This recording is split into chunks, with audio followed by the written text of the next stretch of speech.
Greetings, everyone. I have to write a paper about worldviews, which I've become very bored with over the last 7 years of education. People talking about worldviews and the lens through which we look at the world.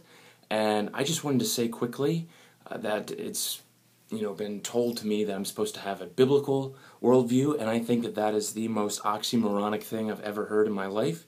There simply is no such thing as a biblical worldview. The only way that I could have a biblical worldview is if I could go back and pretend that there's no such thing as the Western Hemisphere, that there's no such thing as the world being round, upward mobility as a concept, sociology, psychology, Freud, Marx, Darwin, the fathers of modernism, the last 2,000 years of history and scientific discovery.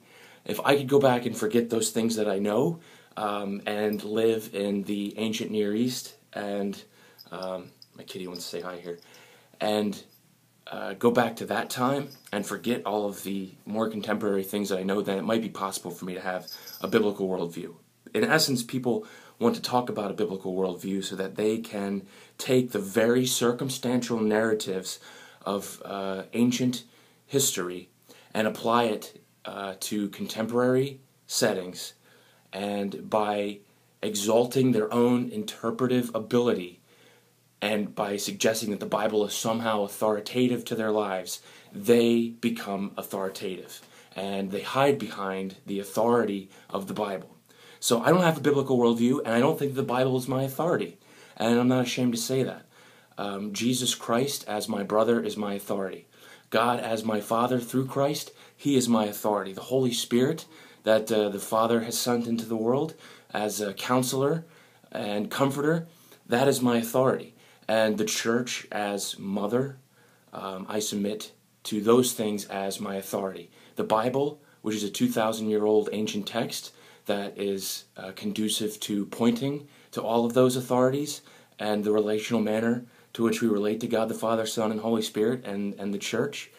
That is my, it's there, and it's an important component to the Christian life, but it isn't the authority. And pretending like we have a biblical worldview across the board makes us completely inconsistent with reality and the world around us. Do we wear head coverings? No. Do we ask slaves to submit to their masters? No. Do we tell women to be quiet in church? No. We do none of those things. So let's have, if we're going to say that we have a biblical worldview, let's be at least interpretively consistent and implement it all. Or let's just be honest about what the Bible is. It's a guide that points us in a highly contextual and specific manner, historically, sociologically, geographically specific way to the God that we are in relationship with through Jesus Christ. That's all.